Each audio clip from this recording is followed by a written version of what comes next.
Do you bleed green? Are you an ultimate Eagles football fan? Well, you're in the right place.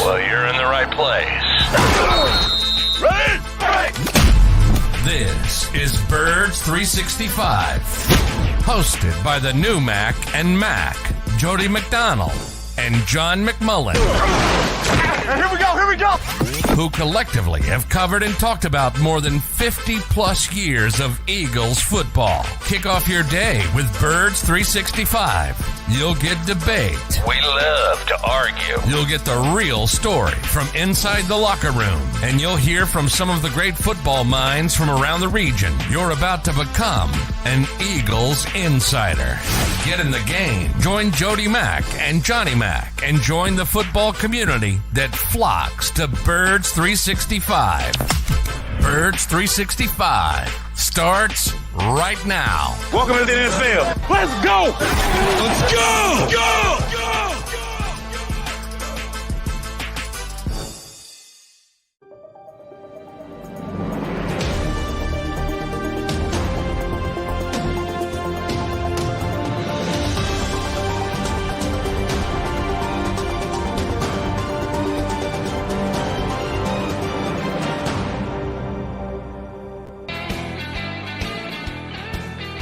And a good summer Tuesday, and this is the last time I'm going to say this, summer Tuesday morning, because next Tuesday it won't be a summer morning anymore. It'll be an Eagles reporting morning. Yes, the countdown is on. Let's be honest, the countdown was on the day after the Eagles lost to the Chiefs in the Super Bowl back in February, so it was a lengthy countdown. We're now just 1 week away from Eagles football returning and the players reporting to South Philadelphia. He's John McMullen. I'm Jody McDonald. We are Birds 365. We got 2 hours of Eagles talk coming your way with 2 good guests that we'll give you the details coming up on in just a second. Johnny Mack, we wait patiently for the Eagles to show up at the NFL as the 365 business that it is, does business every single day. And it was bad business yesterday for the running back community in the NFL. Woo-hoo. Boy, they went nuts, Jody. Everybody chiming in. Tristan McCaffrey, Austin Eckler, you name it. Everybody was chiming in. And I can't say that I blame them. I'm just not sure there is a solution to those who believe that running backs are being shortchanged, screwed, use whatever adjective you feel you need to describe the way that NFL running backs don't get paid the same way that some of their counterparts do. But I'm not sure there's anything that they can do about it. Is there, John? Well, they could have negotiated better in the CBA, I suppose, when it comes to the franchise tag, at least for the upper level players. There's a domino effect there with the franchise tag. And look, I mean, quarterbacks get paid and certain positions get paid, we all know. And that's sort of has a trickle down effect, and it affects other less valuable positions. And it's supply and demand. I mean, a lot of the running backs went off on media people pointing out this kind of stuff. And it's not, look, Matt Miller, who's a draft guy, got killed. Now, he tweeted out, been saying it for years. He's not the only one, by the way. Draft a running back, play the running back. If he's good, franchise the running back one time and then draft a running back again. And then Austin Eckler, I think, was the first one. And I want to read his tweet. This is the kind of trash that is artificially devalued one of the most important positions in the game. Everyone knows it's tough to win without a top running back, and yet they act like we are discardable widgets. I support any running back doing whatever it takes to get us back. Now, Austin, that was in response to Matt Miller's tweet. No NFL GM is listening to Matt Miller. Nobody. Nothing against Matt. Nobody is listening. It's not our fault. Now, did Matt dehumanize things? Yes. And that's the part, he's sort of like an analytics guy. That's the part I've always said that analytics guy, they don't get. They don't get Howie Roseman's job. It's a little bit more difficult than looking at your goofy numbers and because you have to deal with human beings, Mm-hmm. and they don't get that part of it. So they do dehumanize it, and that pisses people off who are obviously human beings. I get that part of it, and they should be pissed off when that kind of stuff happens. But nobody in the media is driving this. This is supply and demand. We go back to the Kansas City Chiefs. On the same team, they took a first-round pick on a running back. It hasn't necessarily worked out with Clyde Edwards-Helaire, and they win a Super Bowl with a 7th-round pick, and it was a big impact on the game, Isaiah Pacheco. The problem is the difference between the great running backs and the, what do you want to call them, middle range running backs is not that great. So when you start talking about how do you build a successful team, well, you got to have a quarterback. You got to pay a quarterback. You got to pay the edge rushers. You got to pay the receivers in a explosive offensive game. Then you got to play the cornerbacks because you got to guard the receivers. And all of a sudden it starts to trickle down. And there's no more room for a position where, look, are the Eagles better with Miles Sanders than this group they have right now? Probably. But to what degree? Not a great degree. So, you make those sort of decisions, and that's where supply and demand. There's too many good running backs. There's a significant supply, and the demand is not as great because there's a bunch of teams that could use Dalvin Cook. I think we could all agree on that, even if you want to point to numbers and say he's declining. Right now, on this snapshot, on this day, he's better than a heck of a lot of running backs who are projected to be starters. But what's the difference? It's not that great to where you're going to bend over backwards to spend $10 million on a guy like that, who's used to making $12 million, by the way. And then you start talking about, we always joke about Saquon Barkley might be the biggest difference on his particular team. Right. But what is the difference really? Are they going to win? I got to watch Adrian Peterson in his prime. Unbelievable. One of the greatest pure runners that ever lived. Honestly. What did the Vikings do with him? They made the playoffs a bunch of times. He won an MVP, which is unbelievable. Even in that, he was so good. He dragged Christian Ponder to the playoffs, which is, you should go in the Hall of Fame just for that. That's how bad Christian Ponder was. But and we talked about it with our list of top 25 Eagles. Nobody's arguing with you. I'm not going to argue that Jalen Hurts isn't the most important player on the Eagles, because he is. The value of the position is so disjointed. It has nothing to do with the media. All it has to do with supply and demand.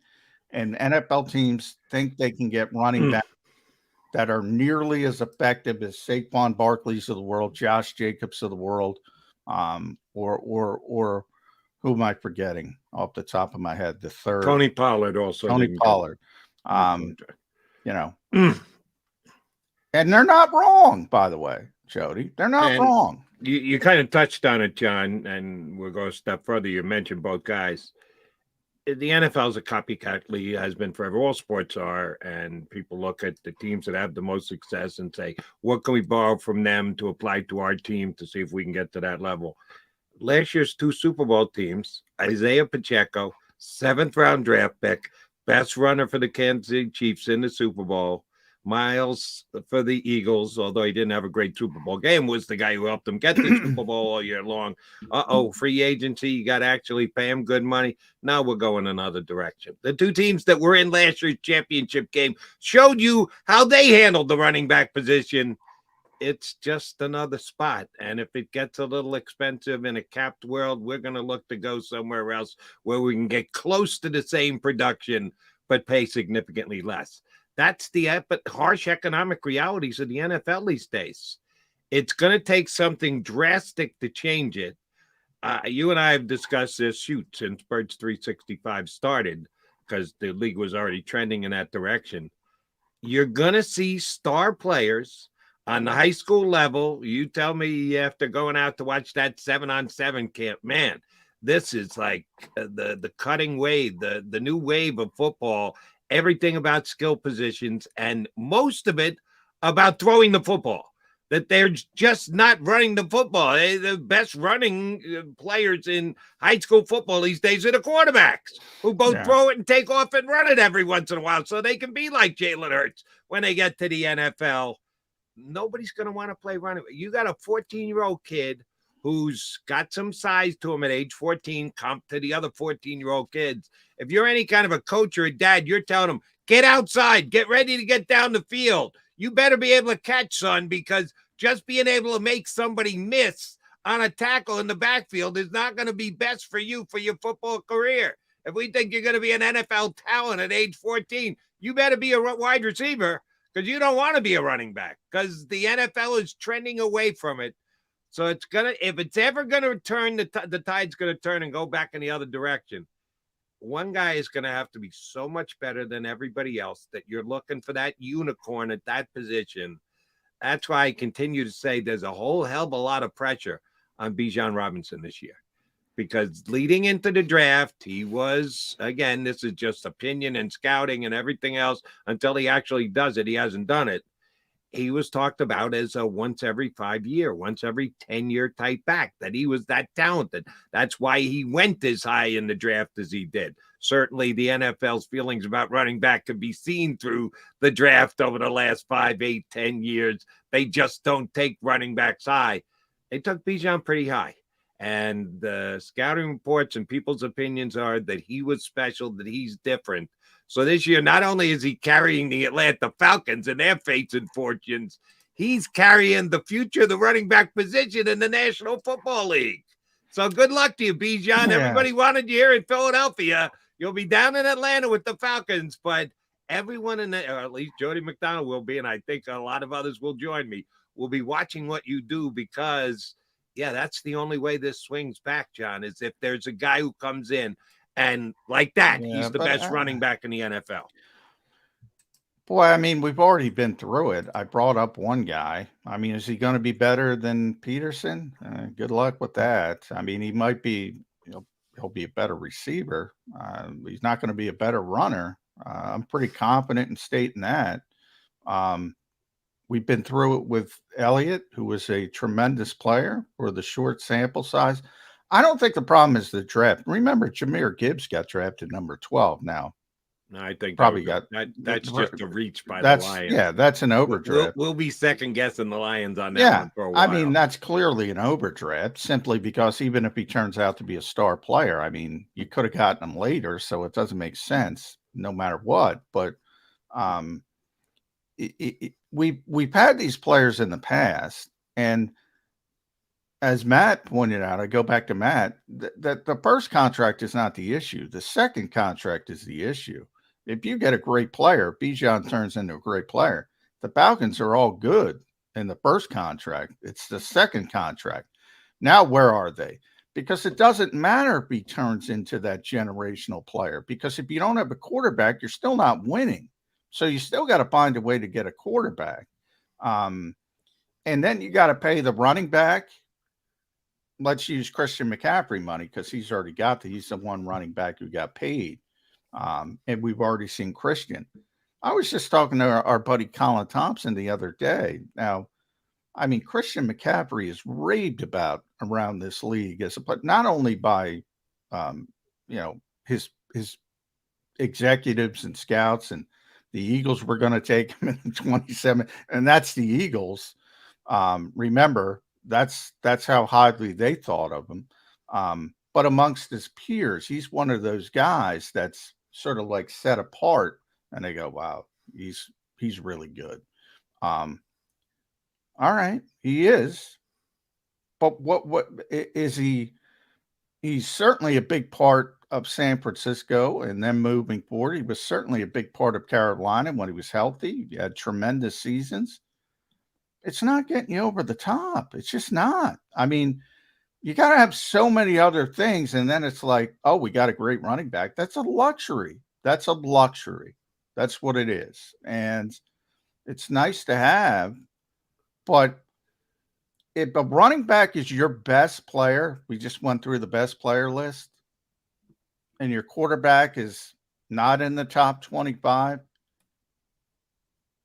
you're in deep trouble. Yeah. You're in deep, deep trouble. Well, if that's the case, then John has just anointed the Eagles as the champions of the NFC, because he's saying that the 49ers can't beat the Eagles because their best player is their running back, and you can't win if your best player is your running back. No, I didn't say that. I said if your best player is a running back and your quarterback isn't top 25 on your team, you're not winning. That's what I said. You know, if you have a top tier quarterback and a top tier running back, great. It's a great luxury to have. You can win a lot. But if you don't have, if Brock Purdy isn't healthy or craps the bed, and Trey Lance isn't healthy or doesn't play or craps the bed, and Sam Darnold craps the bed, yeah, San Francisco's got no shot, even if Christian McCaffrey plays at an all-pro level. That's what I'm saying. Yeah, we need to further define craps the bed. I think Purdy's going to be really good, so I don't think it's going to be a factor. If he's really good, they're relevant. Right. If he's really good, that's not. But he's the more important part of the equation. Christian's going to play like an all-pro if he's healthy. That's how good he is. It doesn't matter. As I said, if your quarterback, think about top 25, Jody. You got 22 starters. If your quarterback's not one of your top 25 players, he's not a deserving to be a starter. You're not. Well, you're talking about on that individual team. I thought you were talking about top 25 in the league at their position. On that individual team. If your quarterback stinks, I was using my example of over at SI of over top 25 Eagles players. If you have a great running back and you have a great quarterback, that's a tremendous luxury to have. But if you have a great running back and your quarterback is Marcus Mariota, for instance, the backup, you're not winning anything. The Atlanta Falcons aren't winning anything with Bijan Robinson turning into a generational player unless Desmond Ridder proves he is a top 10, top 15 quarterback. Yeah, which now top 10, top 15 quarterback. Are you talking about a top 10 player on the Falcons or a top 10, 15 quarterback in the league, quarterbacks compared to each other? Quarterbacks compared to each other in that example. You have to be a top tier quarterback, and 15 is stretching it. 15 is stretching it, even with a great running back. Top 10, maybe you can win. Maybe you can get to the divisional round. Maybe if you have a great day on a particular Sunday, maybe you can make a run. Top 5, yeah, then obviously you're in the equation. But it's a really small margin. If you're building a team around your running back, you're in trouble. You're in trouble in the modern NFL. That we can agree, because quarterback has been so far and away the most dominant position for a long time now. It takes a really gutsy general manager to say, all right, we're going to pay our running back and we'll try and make it up as we go along in the quarterback. But the 49ers might be one of those teams that can do it because Purdy's on that rookie contract. Then you can't pay him anyway, so you're just going to hope that he lives up to the kind of rankings that we're talking about here, even though he's not getting paid. He's John McMullen. I'm Jody McDonald. I see our first guest is ready to join us. One of our best pals and the guy who does as good a job as anybody, but he joins us from the 33team.com and JAKIBsports.com.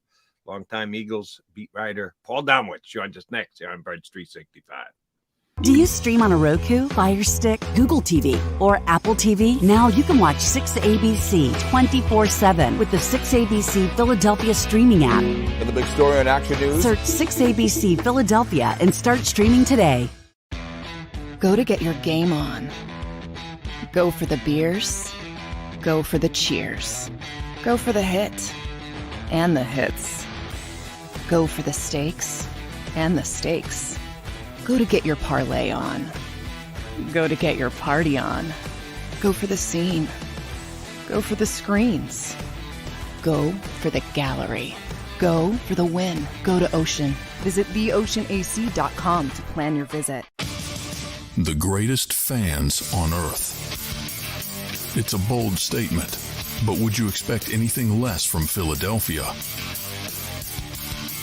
58 years of heartache creates a toughness, a grit, a resolve not found in most.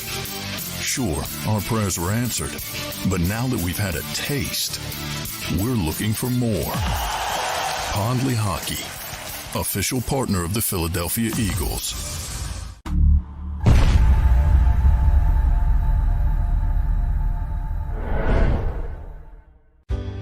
Go passionately. Go fearlessly. Go confidently. Go Birds! Go confidently towards your goals with First Trust, Philly's hometown bank for nearly 90 years, and the official bank of the Philadelphia Eagles. We're focused on getting you over the goal line.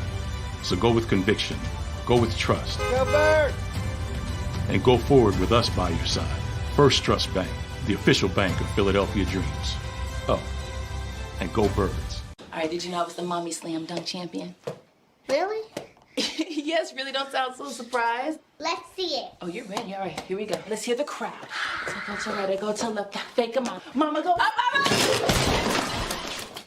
She did it.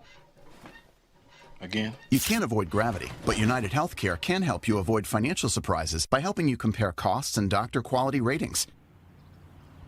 United Healthcare. Uh-huh.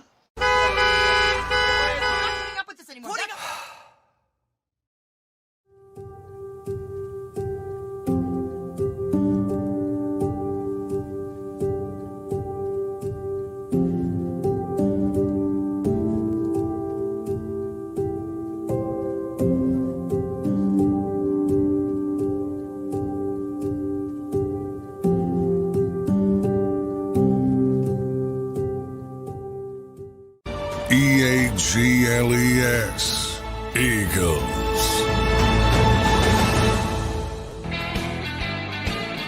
Magam Birds 365, joined by our good buddy Paul Domowitch from the 3013, JAKIBSports.com, Eagles beat writer forever.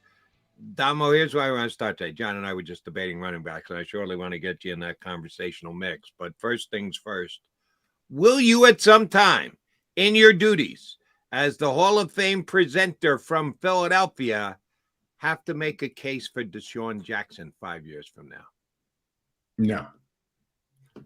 Not even going to have to make the speech and be taught. Yeah, Damo, you can sit down. I mean, he's never going to make the the final 15, which is, and I would never, honestly. I mean, there's guys that I've never made, Eagles that never made the top 15, the final 15, that early on in the process I sent letters out, and because I believed they belonged, deserved at least consideration. I mean, I read Ed's piece. Deshaun doesn't deserve consideration for the Hall of Fame. He was a very good player. Period. End stop. Nothing more. It's not the Hall of very good, but I think people latch on to, one thing. He's got the most 60-yard receptions of all time. All right, he can run. I mean, nobody's denying that. He was a tremendous deep ball receiver, but it's more than that. It's more. It's being and he's a very good player. But boy, yeah, I'm amazed at some of the Hall of Fame questions we get, Damo. I'm amazed. Yeah, and the thing about wide receiver is there's a real backlog right now of guys that deserve to be in. Oh yeah, we haven't gotten Torrey Holt, Reggie Wayne, the former Texans guy, Andre Johnson, although he's only in his second year of eligibility. Hines Ward. I mean, I can go on and on a list of guys who are, were much more productive than Deshaun. Maybe didn't have the vertical, weren't the vertical threat that he was. But again, like you said, that's one aspect. You've got to be productive to get into the Hall of Fame. All right. So, and I don't want to get bogged down by Hall of Fame, but I'm intrigued by this. The first grouping that gets considered either by vote or by conversation, whatever, what's the largest group of someone that at least is in the process of a Hall of Famer, and how is that list put together? I'm sorry, say that. I didn't quite understand what you meant, Jody. How does someone become a Hall of Famer? Where does the process start that they are on a group that gets trimmed down and then gets voted on? What is the largest group that a player starts in consideration for the Hall of Fame? Well, I mean, you have the total number of players who are eligible. Generally, it's somewhere around 130, maybe, because guys who don't get any votes in a year kind of are suddenly are not on the list. So we have a vote in September, sometime in September, that reduces that number, where we've got to come up with a list of 25. I mean, each voter has to, and they calculate that and have 25 semifinalists. What gets you on? Sorry to interrupt, Dom. What gets you on eligibility? Because I know baseball. I should know football. I don't. I'm assuming you do. Baseball is you got to play 10 years minimum in the league. If you do, then you're on the Hall of Fame ballot. If you don't get 5%, you're gone forever and you're never back on again. What gets you on the original list to be considered a potential Hall of Famer? I don't know if there's a minimum on years played because, I mean, if you've only played 1 or 2 years, you're not going to be seriously considered anyway. But you've got to wait 5. Tough, because you have the Gale Sayers of the world, and mean, guys who don't have longevity but are tremendous impacts on the game because of the injury aspect of it. Whereas, right, yeah, I mean, we've had discussions over the Broncos running back Terrell Davis. We had the long, hard discussions over the Tony Baselli. Finally got in after years of arguing back and forth about whether he had played long enough. But there is no official line as far as how many years you have. Who puts out the original list, the first that you vote on to decrease down to the 25? The league or the Hall of Fame. I mean, it's basically everybody who's eligible at that point. I mean, if you've played in the league 5 years, if minimum, okay. You played and you retired 5 years, suddenly there'll be a list with your name on it, which gives us the opportunity to vote for. And we take we're supposed to take 25 names out of that pool and put together a list of semifinalists. Eric Allen's been on that list of 25 semifinalists for the last 3-4 years. After that, we have a vote in December. Take that official list of 25 and pare it down to to 15 finalists. So, and then in January, we find out who the 15 finalists are. And then we discuss them at length before the Super Bowl. This year, I think it's going to be mid-January. They've changed up the whole process. We're going to have a meeting.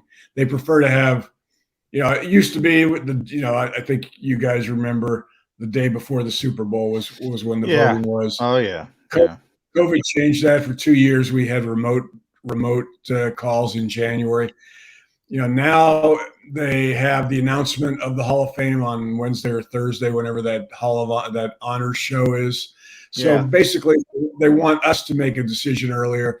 So our vote will be sometime in mid-January at at a location somewhere. I don't even know if they picked it yet. So anyway, when we have the 15 names plus the veterans that are nominated by the senior committee, plus 1 or 2, however many coach/contributor nominees there are that year, and then we go into a room and discuss them for about 8 hours and vote and reduce the number and eventually come out with a maximum of 5 Hall of Fame modern era players plus the seniors and contributor/coach. So you don't think Deshaun's even going to make the list of 25, the first cut down? Hey, more power to him. I just don't see it happening. No. Okay. I mean, when I see guys that haven't made it, I mean, Seth Joyner's never been on the list to 25, which Asante Samuel. Where's Damo? Where's Damo? Asante was popping up. He blames me, but but yeah. So I mean, I just don't see him as a Hall of Famer. I haven't thought about whether he'd make it to the final to 25. I just think, as John said, he belongs in the Hall of Very, Very Good. He's not a Hall of Famer, that's not a bad thing. It's not a slight. Yeah, people think it's a slight. Indiana and had his career. You guys at the 33rd team, you were a part of it. A bunch of guys who were Hall of Fame selectors, talking about current players, putting them in categories, locks, and there's some heat in Philadelphia as usual because you had Jason Kelsey in I believe the likely category. I forget the exact terminology, but I think people don't understand how difficult it is, particularly for certain positions. Center has been one of them, for them to get in the Hall of Fame. And I think ultimately Jason's going to be a Hall of Famer, but it's not going to be smack dab, no doubt about it, first ballot Hall of Famer. Yeah, there's going to be some angst, at least from the fan base. I think everybody knows he's ultimately going to get in, but I think it's going to be more difficult than people realize. What people don't seem to realize is, I mean, every year when we vote on the final 15, I would say a minimum of 12 are guys that you look at and say they should be in the Hall of Fame. Yeah. 12 out of 15. We can only put in 5. So, I mean, that just naturally creates a backlog of deserving players. And so that's why the whole first ballot thing is kind of absurd in football, because it's a different structure than baseball is, where But if you do get in the first ballot because of the way the voting and the results have gone, that's pretty damn big honor. If you make it your first time in, because you guys have been tough and you're held down by the numbers and positional comparisons and everything else, it has become what it's become. You get in on that first ballot, damn, you're an all-time great. Yeah. Yeah. And there were 2 like this year. I mean, Joe Thomas and Darrelle Revis, both first-timers. Obviously players like Brady are going to be a first, on the first ballot. I mean, I can go down the list. There's usually 2 every year, 1 or 2, minimum of 1. When you look at who becomes eligible that year, you can say, well, that basically leaves 3 spots open. I can't remember who they were, but I remember the first year Dawkins was eligible. I looked and said it's going to be tough because of some guys that are automatics. Yeah. I mean, I know people would consider him an automatic, but he got in his second year when I honestly, Damo, I was surprised how quickly he got in, because I got to know, when I was in Minnesota, I got to know Paul Krause, and I know what he went through as the all-time interception leader. Took him, 20 years to get in the Hall of Fame, because safeties, not a lot of safeties, same as centers, not a lot of safeties in the Hall of Fame. I thought it was going to take Brian a little bit, to be honest. So I was surprised how quickly he got in. The first year, John, he was, if you recall, John Lynch was also eligible about the same time. Now, in my mind, I mean, there's no comparison between John Lynch and Brian Dawkins. I mean, John Lynch was a great cover 2 safety, belonged in the Hall of Fame and did good in, but could not do the things Brian Dawkins did for Jimmy Johnson in Jim's defense. But there was this, that took some votes away, because nobody was going to put 2 safeties in at the same time that year. The second year, I think what put him over the top, besides the fact that people just came to realize that how good Dawkins was Bill Belichick said something. I forget who brought it into the room, but I mean, Bill Belichick basically said, "This is absurd." He carries some weight. Yeah. And I'm sure that a lot of people said, "Well, Bill says that." That's me over the top. So I think that helped. So sometimes you just never know what's going to change votes. And if the right guy gets behind you, Last Like Hall a of Fame rocket. question, then we'll get into actual 2023 football. If you know off the top of your head, tough question. Sorry for posing it to you. Has any safety ever made it in first ballot? I mean, I'd have to go back, way back, maybe. Did some of those Ronnie old time- Ronnie make it first year? Ronnie Lott? I would think. Ronnie was a safety / corner, right? He played Yeah, both. but he made mainly safety though.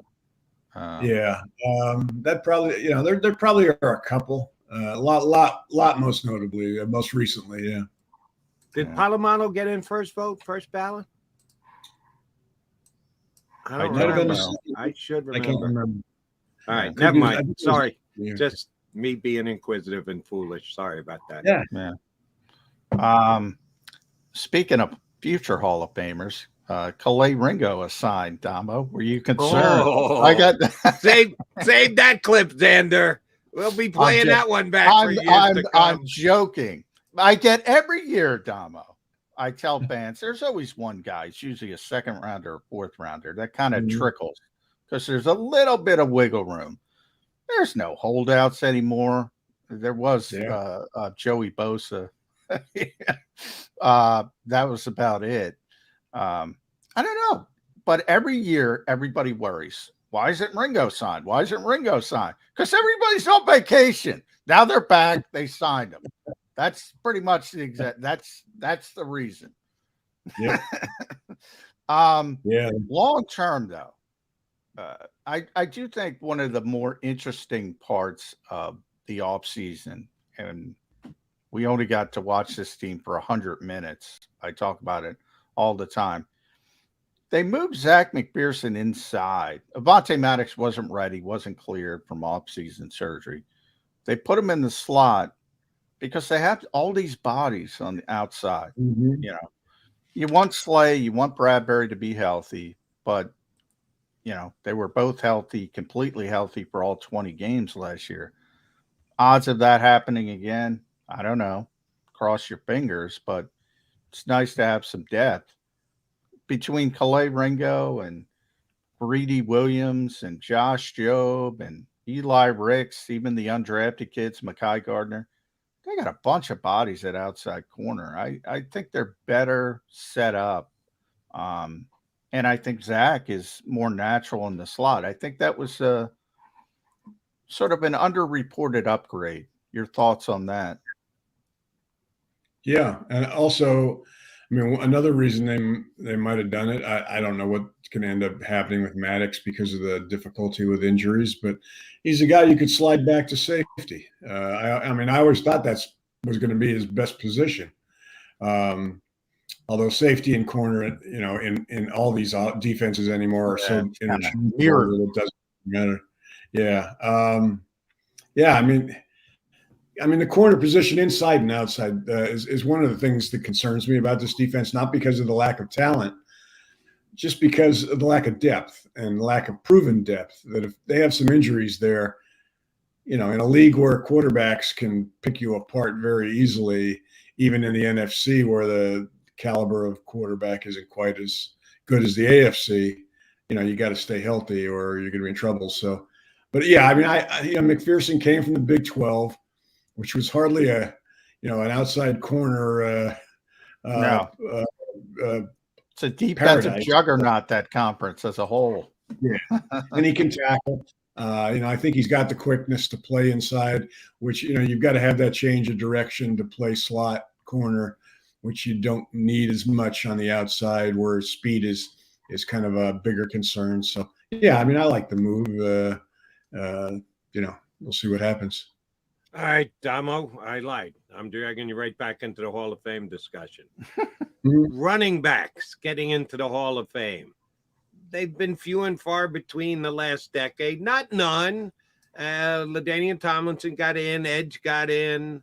Bettis got in. But not a lot either. And the league is certainly trending in a specific running back direction. We've been debating the finances of it because of what happened in the league yesterday. Guys not getting long-term deals, having to play on franchise tags. What kind of an effect is the way the running back is viewed in the NFL by the teams of the NFL what kind of effect it's going to have on you guys when you got to decide who is or isn't the Hall of Famer as a former running back? Yeah. Well, I mean, a lot, Jody, because you're not seeing the numbers that you used to see in the league from running backs, either yards or carries. I mean, you're not seeing many 300 carry guys anymore. You're not seeing, you're not going to see many guys who are going to have career rushing yard totals because of the fact that teams have, I mean, look at the Eagles. They're basically going to be a by committee rushing team. Not only that, but their quarterback is rushing for most of the yards. So you're just not going to have guys that are going to have a rushing total that's you're going to look at and say, hey, he deserves to be in the Hall of Fame. I mean, Derrick Henry I forget where he was in that list that we ran on the 33rd team. I had him as potentially, because I think his best years are behind him, and he still needs 2 or 3 really great years to get in the conversation. So, Shady McCoy's probably going to be, when he becomes eligible in a few years, is a guy you got to at least think about, but not right away. I mean, I don't think he's going to be a guy that's going to make the final 15 for a while, but you're right. You're not going to see very many running backs down the road here when guys, careers are over and they wait their 5 years, that are going to be guys you seriously think about putting in the Hall of Fame. How quick do you think Peterson goes in, and did the end of his career hurt him a little bit, sort of bouncing around at the end, trying to hang on? In my mind, John, he's one of those first-year guys. At least that's the way I had him. I think he's eligible when 26, maybe. Yeah, 25. No, 26. Yeah, I would think he'd go right in, but you never know. When you hang on, people. The last sort of thought people have, and I'll tell you what though, the group in the I kind of have a lot of respect for most of our voters, and they tend to look at the big picture rather than isolate on whether a guy hung on too long. A guy like Montana. Well, I mean, that was a no-brainer, but I don't think it'll hurt Peterson. I mean, I think the body of his work will allow him to be a first-year guy. Domo, Eagles open up camp next Tuesday. They are the favorite to win the NFC this year. I think so. Vegas thinks so. Your betting outlets certainly make them the favorite. But we also know the numbers that in the history of the Super Bowl, only 3 teams that went to the Super Bowl and lost came back in the following year, won it. The Patriots did it a couple of years. The team lost. The Eagles came back, won the next year, beat the Rams. But prior to that, you got to go back 45, 50 years to find a team, the Cowboys and the Dolphins, who did it back in the 70s. Why is it so difficult for a team that goes to the Super Bowl and loses to be able to get over that hump and win that final game the next season? Yeah. Well, I mean, I did a story on this maybe a year and a half ago. With Tony Dungy was talking about all the things that the problems that are created by making the Super Bowl, whether you won or lost, because there haven't been many that have repeated. I mean, you're playing so late that it's difficult to recover. I mean, that's one reason. You've got a target on your back. I mean, everybody's going to be shooting for the Eagles this year. You've got. I think also there's a mental thing where, you made it. The next year, it's like everything, you expect to be back there. And so you kind of look over opponents and you're not playing it. You hear coaches talk all the time about playing it 1 week at a time, one game at a time. I think when you've made the Super Bowl the following year, that's harder to do because you're just looking ahead to, okay, let's get back to the playoffs and start there. All we got to do is, get to that point. And that's why you not only don't see very many teams that lost in the Super Bowl get back to the Super Bowl. There are, I want to say when I did a survey or did the numbers the year I did the story, half the teams that lost in the Super Bowl didn't even make the playoffs the following year or slightly less. Yeah. And I think that's a big reason why they're just not mentally as sharp. Because they're, it's like they put everything on hold until they get to the playoffs. Yeah. The mental hurdle's big. We remember coming off the Super Bowl win, Damo. Remember, Malcolm wanted to take that sign down from the locker room when they started to struggle early, and that was after winning. And then you mentioned the length of the season. You know, I was struck. I was at Milton Williams and Zach McPherson had a youth camp in South Jersey, so I went to check it out. And these are young guys. And the case for Milton's a defensive tackle, obviously, but he's in good shape for a defensive tackle. Very young guy. McPherson's in unbelievable shape at all times. And they were both saying, they're very young guys saying, man, it's quick. Playing that long and trying to get back in the grind. Players keep telling me that playing that long is a big deal. Now, the Patriots did it. The Chiefs are doing it pretty consistently. So maybe that's a mental hurdle as well, but it's certainly in their minds. I can tell you that. That's a big part of it. And it's a concern, but I will say this, Damo. Boy, the NFC stinks. I mean, if the Eagles were in the AFC, I'd say no shot they're getting back. None. Zero. None. In the NFC, I think they can have struggles, and I think they will have struggles, and I think they'll be able to recover and make a run because who else is going to do it? You got San Francisco and Dallas. That's it. My biggest, I mean, I agree with you, John. The one concern I would have, and it's not a concern because there's no reason to think it's going to happen, but injuries. They were remarkably healthy last year, especially their offensive line. 2 games missed to injury by their starters, and that just doesn't happen. You go back to 2020 with the Eagles when everything fell apart, that 4-11-1 year. Their starting offensive line missed 40 games. You just can't, can you count on being healthy 2 years in a row? Sure. But does it happen a lot? No. I mean, usually, for no reason that you can ever explain, a team that was, didn't have a hangnail one year, the next year, can't take 2 steps without pulling a hamstring or tearing an ACL or something. So that would be that's the only thing I think that's going to stop the Eagles from getting back to the Super Bowl. John mentioned the NFC, Eagles, 49ers, Cowboys, and then a drop-off. I'm not near as high on the Cowboys as everybody else is. I think it's Eagles and 49ers, then the drop-off, then the Cowboys and the Seahawks and the other teams. And I think Seattle could be just as good as Dallas is. Here's my biggest concern about Dallas. Tell me if I'm just like whistling at the wind here and maybe from an Eagle perspective, wishful thinking. I got no bloody idea what kind of play caller that Mike McCarthy is going to be for Dak Prescott. He did it for years in Green Bay. Had a pretty good quarterback he was calling the plays for, Mr. Rogers, so you expect lifted the offense with his abilities, at least some. What kind of play caller do you think McCarthy's going to be in Dallas?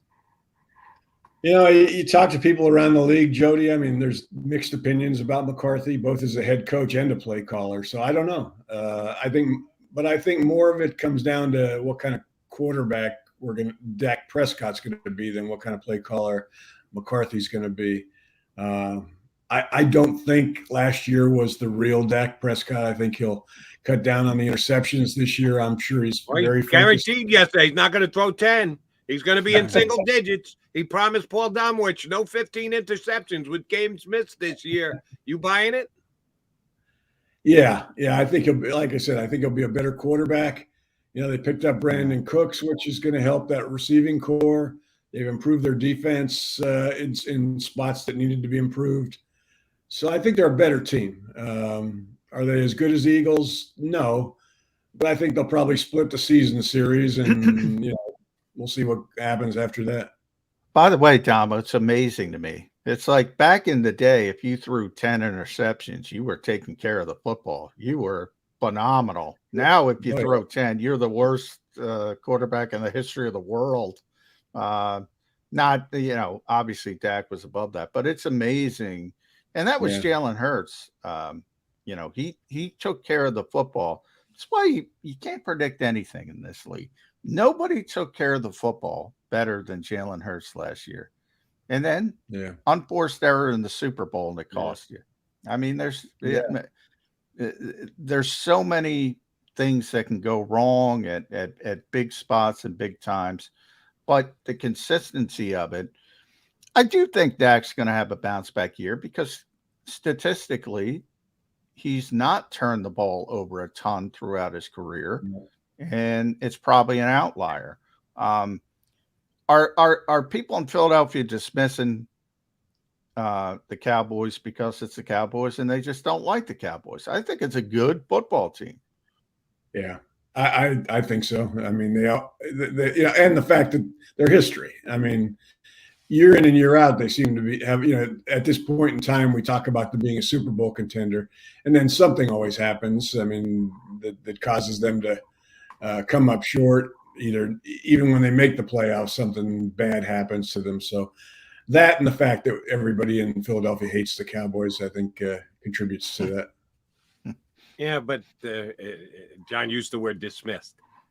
I don't believe I'm dismissing the Cowboys. I think they're going to be a playoff team. I just don't think they're winning the NFC East, and I think there will be some other team that jumps up and is the third best team over the Cowboys. I got them like fourth or fifth. Does that qualify as dismissing the Cowboys?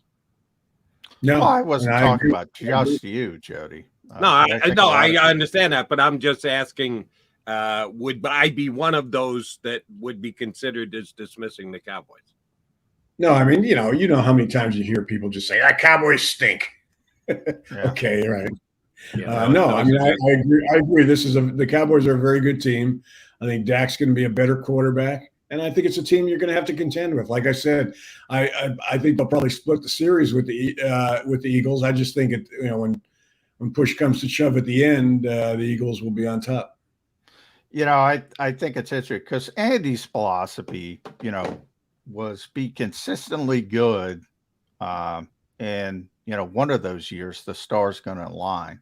And if you make the playoffs, I go back to that San Francisco game. Now, they didn't finish it, but they almost finished it when they lost to Kansas City. You remember when they beat Green Bay, they were completely dominated in a bad weather game. So it was close, and all of a sudden you have the block punt, and then they win the game. They're in the Super Bowl, and they had no right being there. And, oh, by the way, they outplayed the Chiefs for 3 quarters and almost won the Super Bowl. Had no business being there. If you're consistently good, the stars are going to align. You keep getting back to the playoffs, getting back to the playoffs. You're going to get that run eventually. Now, Andy didn't get it till he got Patrick Mahomes, so that helped. But he was there a lot. I'd rather be there than not be there is what I'm trying to say, which is common sense. But I think people dismiss because I think we've gotten into this. If you don't win the championship, it's a failure. And it's really hard to make the playoffs. And if you make the playoffs consistently, you're probably pretty good. The Eagles' whole approach going back to the Andy Reid era was always that's what I'm saying. Sustainability. Just stay in the hunt year after year, as long as you can, as opposed to a lot of clubs that kind of went for it, in the window of opportunity, and then watch it close and rebuild. I mean, they tried to stay good for a long time with the hopes that one of those years they would win a Super Bowl. It took a while, but eventually it did happen. Yeah. All right, Damo, this my last question, and I know it's right in your wheelhouse. A.J. Brown got a 91 rating on Madden, making him the 8th highest wide receiver in the league this year.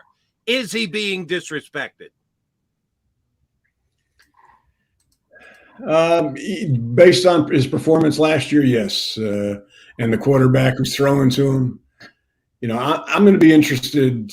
Yes, I would say yes, Jody.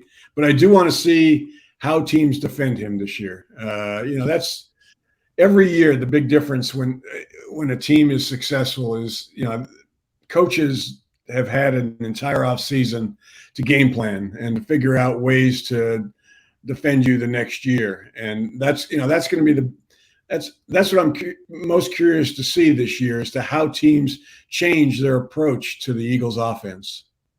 Yeah. But by the way, going back to our original question from Jody, is Deshaun Jackson a Hall of Fame receiver? Now, A.J. Brown is very young. He's got a long way to go, but he's got the template to be a Hall of Fame receiver. PFF had him the #1 slant receiver in football and the #2 receiver on go routes in football. In other words, he can beat you every single which way. He can beat you short. He can beat you intermediate. He can beat you with the deep ball. Again, he's only played 4 seasons. He's got a long way to go. But those are Hall of Fame guys who can do everything. Not the, all right, he can run by a bunch of people. Even though he ran by people better than anybody else, I think AJ is a perfect example of a well-rounded top-tier receiver in the NFL. Absolutely. And hopefully Dom will be the guy who's making the argument. Not going to be for another 15 years. It's going to be a while. Dom will be hanging in there as the representative of Philadelphia. He represents well. He represents well every time he comes on with us here on Birds 365. And we thank him for doing it again today. Damo, next time we get you on, it'll be to talk about what the Eagles are actually doing on the field. Oh, novel nice concept. Yeah, seeing as we haven't seen it for 6 months. Well, not necessarily, Jody, because it is the Eagles in training camp, so they don't do much. So something is better than nothing, even if it's calisthenics. How did AJ look doing those jumping jacks? That'll be the questions I'll be putting to you and Damo and anybody else who gets down there. Damo, always a pleasure, buddy. Thanks for coming on. We'll get back with you very soon. Thanks, Damo. Take care. You can read them at the 33rdteam.com, also in season with JAKIBsports.com, and the Hall of Fame representative for Philadelphia, Paul Damo. I'm sorry. Johnny and I are both old school, and we like Hall of Fame conversations. Yeah, we do. We've been watching the National Football League for a long time between the two of us.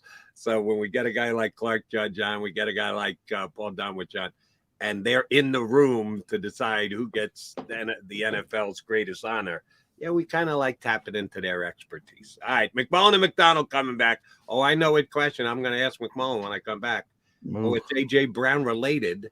Since I went Madden on A.J. Brown, I'm going to go PFF to Johnny Mac. A.J. Brown related when we come back here on Birds 365.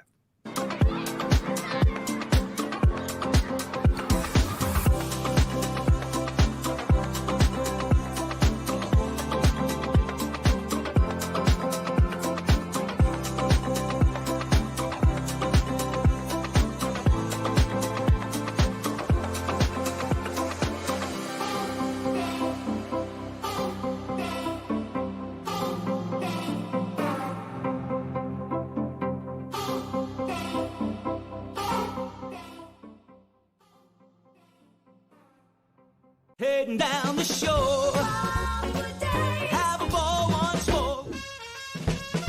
Here, imaginations run wild and time stands still. Because here, you can find the best of the Jersey Shore, all on one 5-mile island. So leave the old you behind and get lost in the woods. Wild, wild, wild wood days.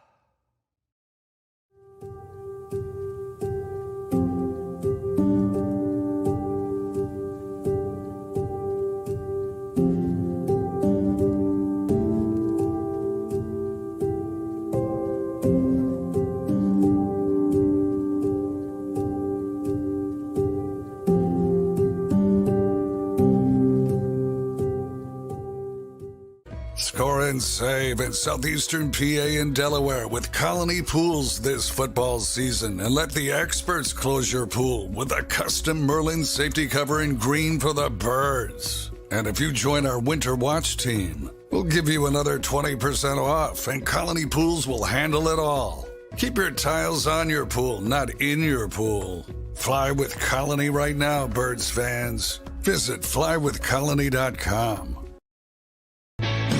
Hi everybody, my name's Jason Lombardi. I'm an inspector at DryTech. At DryTech we offer 3 major services, the first one being basement waterproofing. The second service we offer is foundation and structural repairs. And then the third service that we offer is mold remediation. If you feel you are having a waterproofing issue, give DryTech a call or check us out online.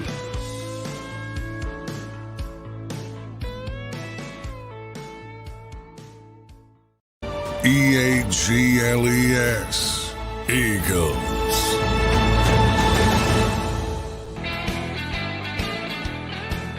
You got your MAGA Mac guys here. McMullen, Jody McDonald. In less than 20 minutes, we'll be joined by Adam Kaplan from InsideTheBirds.com and the podcast, Pro Football Network. I've got a new employer right now for the Pro Football Network.com, which is a good website and does shows on Sirius XM's NFL Network as well. So Adam coming up in less than 20. J-Mac, you threw out a couple of numbers on A.J. Brown as per his ratings on PFF, Pro Football Focus, that they not only rank the wide receivers overall, but in individual type aspects and plays that are called over the course of a National Football League game. And the numbers for A.J. Brown just jump off the charts. Slant routes, go routes. What were his ratings again? He was number 1 in slant routes, which makes sense because of his size and his ability, physicality to get off the line of scrimmage. But he was number 2 in go routes. So, deep balls, essentially, which tells you that's what I was kind of talking about. Deshaun was obviously phenomenal getting behind people and tremendous tracking the football. He's one of the best receivers I've ever seen tracking the football. I think Randy was the best when it came to tracking, but Deshaun was up there. But the other stuff, I mean, is where somebody like AJ sets himself apart. And then, when you can do everything and he can, and I always joke his Twitter handle is something always open. And he is, because even when he's not, he's the kind of guy you can throw the football to, and he's going to come down with it. And if he doesn't come down with it, he's not going to be Quaz Watkins. He's going to make sure the defensive back is not going to come down with it. So you feel very comfortable as a quarterback. I remember I had him number 3. I had him number 2 on my personal list, and he was number 3 overall on the top 25 Eagles. He's just a phenomenal football player. He can do everything. Where did PFF have him rated overall as wide receivers go? I'd have to look it up. He was top 10. Look it up as we're talking. He was very high. I'm having trouble crunching the numbers in my head.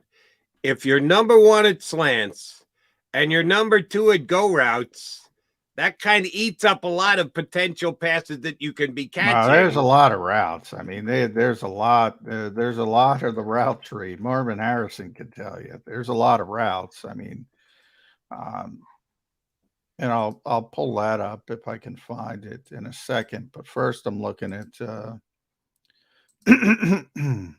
overall ranking on wide receiver. He was number 6. Only Tyreek Hill was number 1. The outlier, very good player. People don't realize, but more limited into the slot. Amon-Ra St. Brown was number 2. Jefferson was number 3. Adams was number 4. Diggs was number 5. AJ was number 6. Cooper Kupp, number 7. CD Lamb, 8. Keenan Allen, 9. Jamar Chase, 10. There's your top 10. Chase 10 surprises me a little bit, but BFF has their own way of doing their rankings.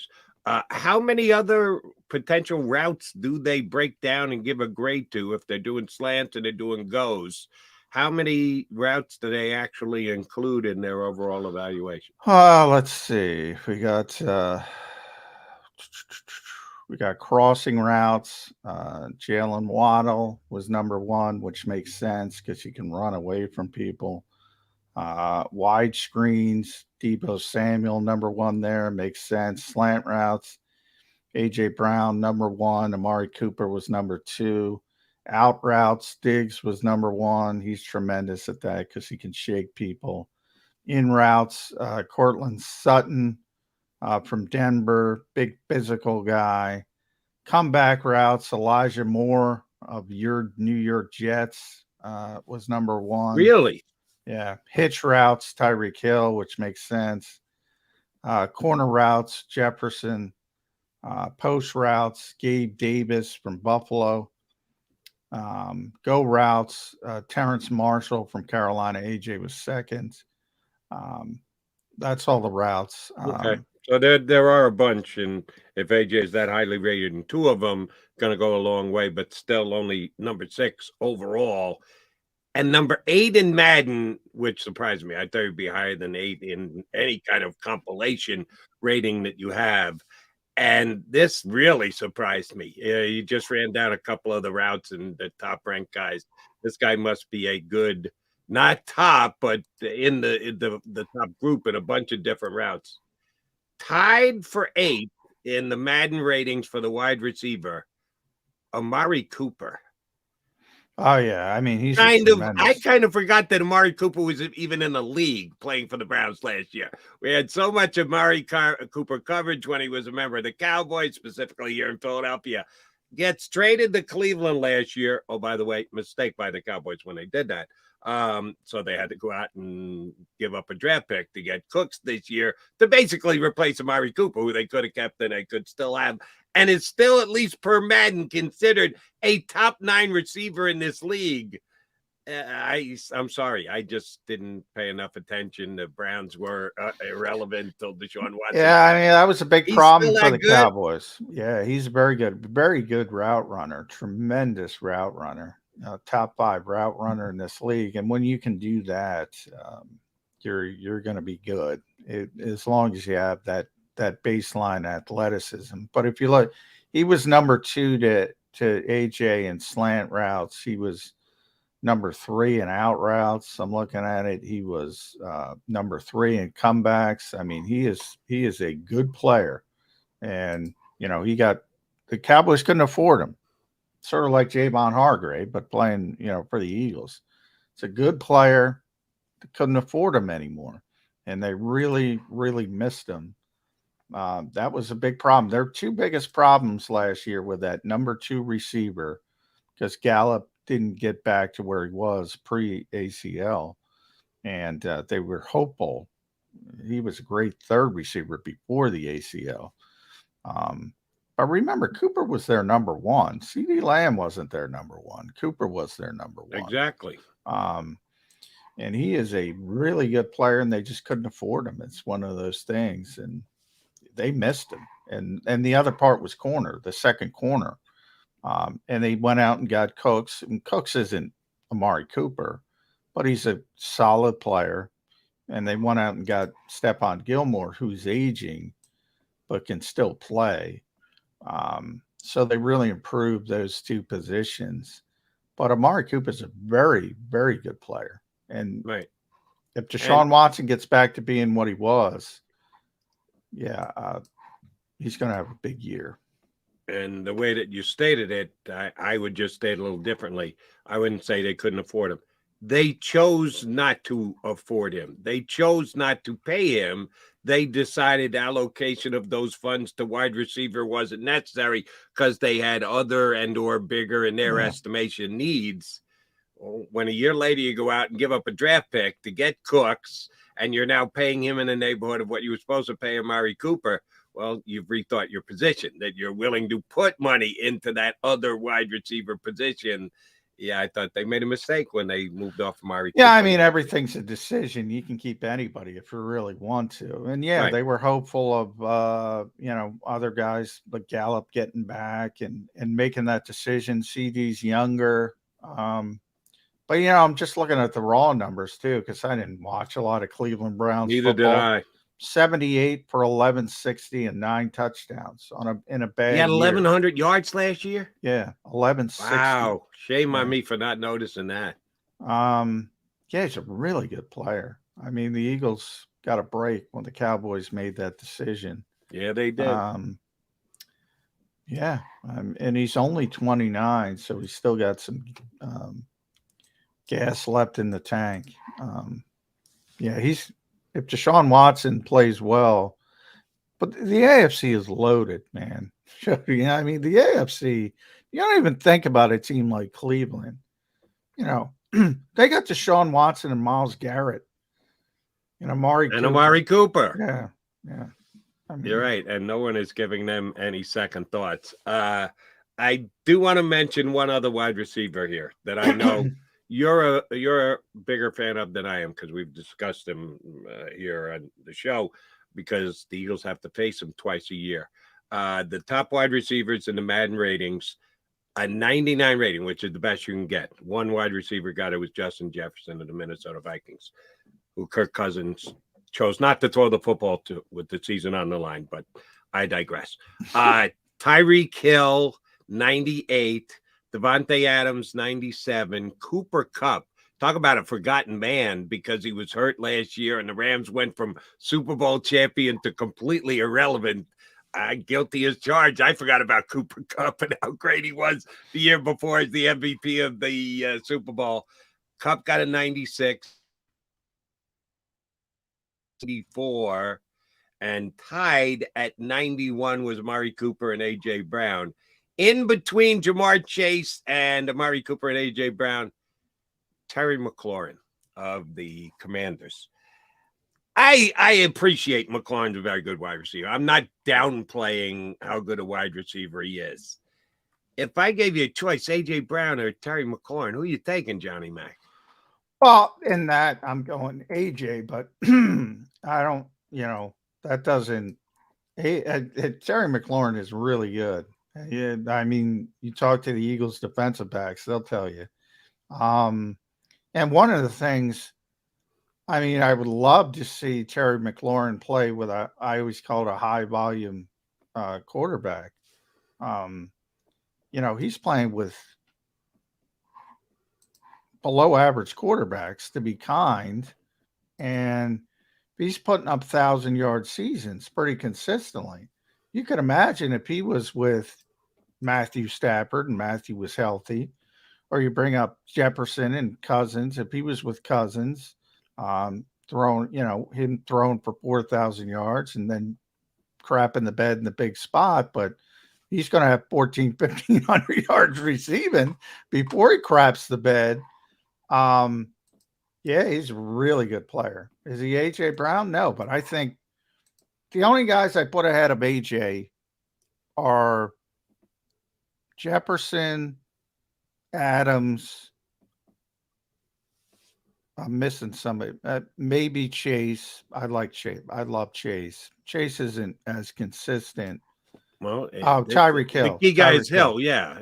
Some people look at Tyreek him Hill. as just the... So Hill, Adams, Jefferson, and then you start talking. You can make arguments for other players.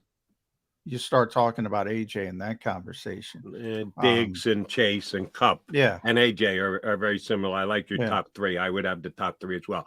But I'm going to stand by my Terry McLaurin is very good, but not as good as his overall rating is Madden or anywhere else.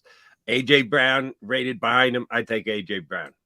I take AJ Brown over him, but how about CD Lamb?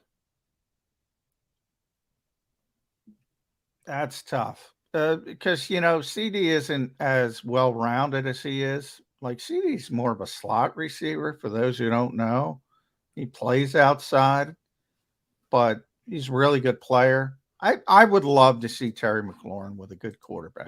But I would love to see not Terry with a good McMullen. quarterback, and he's not going to be with a good quarterback. But I again mean, this year. that's 2021. 2021, 2022, 77 receptions, 1,053 yards, 1,191 yards, with no quarterback, essentially. I mean, that's pretty good. Pretty good, yes. Not as good as CD Lamb. Not as good as Mike Evans. I'm sorry, I'm taking Mike Evans over. But that's what I'm saying. Terry It's McLaurin. not a vacuum. It can CD Lamb do what Terry McLaurin did in Washington? I don't know. Here's how we decide Mike Evans. This one's pretty easy.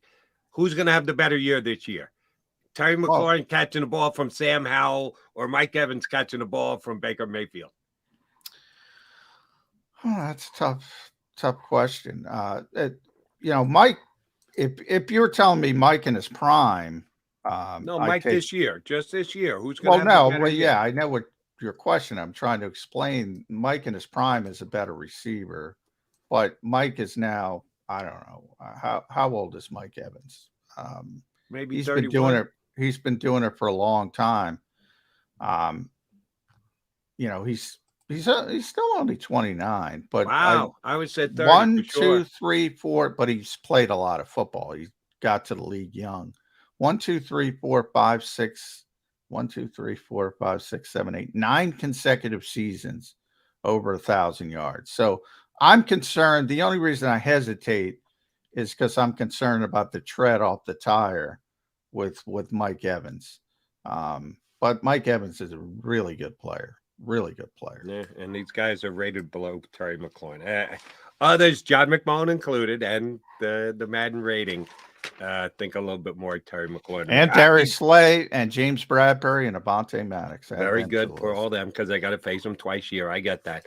I like him. He's a very good player, but I think there are other wide receivers that are better than he are that are rated below him as of right now. But again, we're splitting hairs. We'll split hairs with Adam Kaplan from both his new gig, Pro Football Network, and Inside the Birds, and SiriusXM's NFL Radio.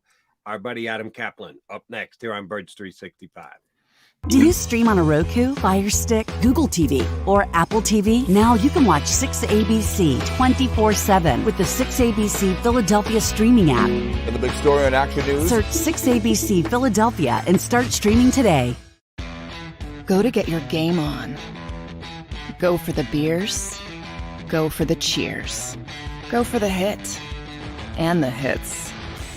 Go for the stakes and the stakes. Go to get your parlay on. Go to get your party on. Go for the scene. Go for the screens. Go for the gallery.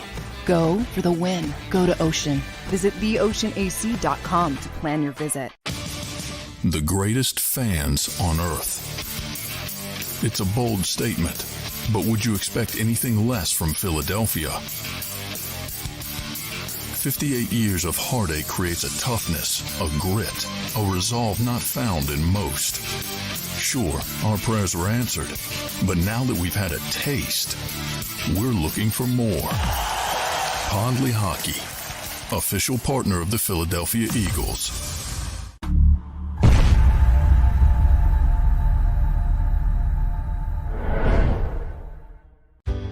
Go passionately. Go fearlessly. Go confidently. Go Birds! Go confidently towards your goals with First Trust, Philly's hometown bank for nearly 90 years, and the official bank of the Philadelphia Eagles. We're focused on getting you over the goal line. So go with conviction. Go with trust. Go Birds! And go forward with us by your side. First Trust Bank, the official bank of Philadelphia dreams. Oh, and go Birds. All right, did you know I was the mommy slam dunk champion? Really? Yes, really don't sound so surprised. Let's see it. Oh, you're ready. All right, here we go. Let's hear the crowd. So go to right, I go to left, fake them out. Mama, go up, mama! She did it. Again? You can't avoid gravity, but United Healthcare can help you avoid financial surprises by helping you compare costs and doctor quality ratings. United Healthcare. Uh-huh.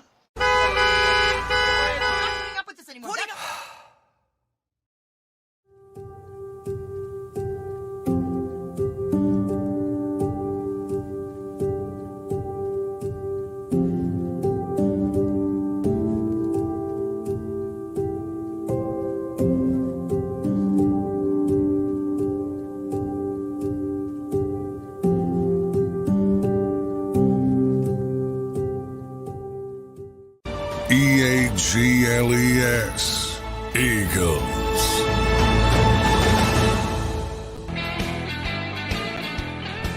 You got Mag and Mac here on Birds 365, and we welcome in our next guest from InsideTheBirds.com, the podcast, Pro Football Network, SiriusXM's NFL Network. We'll find out if there's any truth to the rumor that he's going to be doing Zagat ratings for restaurants all the way up and down the East Coast. Our buddy Adam Kaplan jumps in here on Birds 365. Staying busy, huh, Mr. Kaplan? Yeah, good to see you guys. Yeah, for sure. Just in the midst of booking my training camp tour, which is how many you got this year, Adam? John, I'm not done yet, John, but right now I'm up to 14. I'm hoping to get to 20. It's really difficult. It's a tedious process. It's like a puzzle. Yeah. And it takes me like a week to get it done because the thing is, and now I think there's like 22 or 24, probably like 22 teams working with each other. I like to go to these joint practices. Yeah. And unfortunately, there's so many of them doing it, teams working on the same day, so I got to pick and choose. Yeah, and the Eagles don't have teams like the Eagles because they don't practice much. So you got, it's not like the old days when you knew, everybody's going to be practicing. You got to kind of weigh it as far as the scaled back work and all that kind of stuff. But it's good to stay busy. It's good to see you. See you. I guess we'll start with the running backs because that was like, boy, man, they got upset yesterday. Everybody was out there. Austin Eckler, Christian McCaffrey, they were all coming together. The devaluation of this position is something, Adam, but look, it's supply and demand. We're not, a lot of these guys, Eckler especially, was blaming the media. No GMs are listening to us. And if they are, they better not. So, we're not doing it. Yeah, Eckler's a great player. It's a shame. All they did is they added some incentive to his deal. He's way better than his contract would stipulate. He's on the final year of his deal. But getting back to what happened yesterday, look, all three of the guys who didn't get extended off the tag that was expected. I didn't expect any of those guys to get a deal because Pollard's coming off a major injury. They don't quite know exactly how many carries he could handle. In fact, he only had 4 games of over 15 carries last season. Really a good player, though, had a breakout season. Super explosive. The analytical data on him is tremendous. But again, how many carries could he handle? You look at Josh Jacobs, before last season, had a pretty decent injury history. He was on the injury report a lot last season, but played through all the games, all the injuries. In fact, he played a full season. So that was a good story, but I never got the sense that the Raiders were serious about extending his deal. And you saw what Derrick Henry said, and a bunch of veteran running backs said. Look, it's a passing league. Teams want to come out more often than not throwing the ball, not running it, and then run to win. And that's just the way it is. You talked about the de-evaluation of the running back position. That's been steady, other than Christian McCaffrey, who got an outlier deal, $16.5 million. Average, that's a legit $16.5 million. The guarantee at signing was phenomenal. They actually did it a couple years early. From what I understand, ownership got involved with that one. And we see this happen sometimes when owners get involved. They could make sure a deal gets done. But the bottom line is no one's doing that anywhere close to that deal. That's just the way it is. Yeah. Let me follow up on something you mentioned there. The injury report. Have you watched Quarterback on Netflix? I haven't, but I'm going to, at some point, Okay, because when you do, you'll see, why are we reading the injury report? Because guys are more injured than they're actually reporting. You're seeing it with your own 2 eyes. How much do you take a week in, a week out on the injury report? Are there teams where you put more into evaluating, less into evaluating because they are known to not give up information and or cover up? I know that it's something that those who want to wager on the game on Sunday want to have that kind of information. Should we just throw up our hands and go, hey, if he shows up and plays, he shows up and plays? Or is this something the NFL has to be a little bit more dedicated to. Well, Jody, if you go back to the old injury report, they would list Friday whether the guy was out, like you would know. Well, about 9 or 10 years ago, they changed the injury report to say limited or full. But limited, what does that mean? It's less than the normal repetitions at practice? Well, that could mean if you took 2 less, that means you're limited. You're limited, yep. Yeah, I hate that. One of the many things I've done over the years, I used to be a partner in the website called footballinjuries.com. Yeah. And that, now this is before the internet. We sold our company in 2008, but this is when it really made it difficult to get injury information. It was so different then, guys, to get injury information because you had to go to the team. Right. Okay, what did this guy really do today, Jody? To answer your question, you can't tell by these injury reports. Yeah. They're somewhat useless. Now, I think, you tell me because you saw it. Did Kirk Cousins reveal a rib injury or something like that? Yeah. I'm telling you, Adam, he was not healthy for the majority of the year.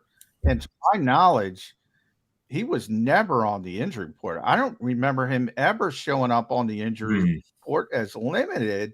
Now, Mike Florio brought up a good point and saying, you got guys getting suspended, Jameson Williams. What if you have inside info? Yeah, Kirk Cousins ain't healthy. He's got a broken rib, whatever it was. It wasn't good. You watch the show and you'll see it and what he did to get ready each and every week.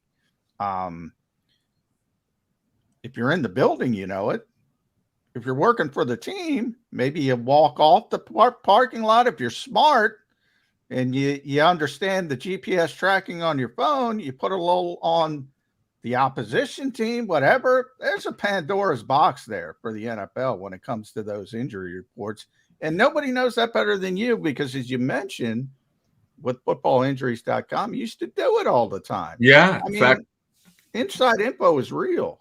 John, here's a funny story. So Belichick got nailed for, this is early 2000s, and so did Mike Shanahan, and Shanahan did the same thing. So the league fined the Patriots. I think it was a fine. This is maybe 2 decades ago or whatever it was when first couple years with Belichick.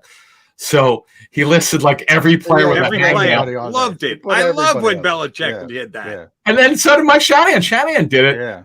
I think with Denver, but you're right. I'm glad you brought this up because I just wish the league would do a better job. I don't know whose idea was to go from the old injury report.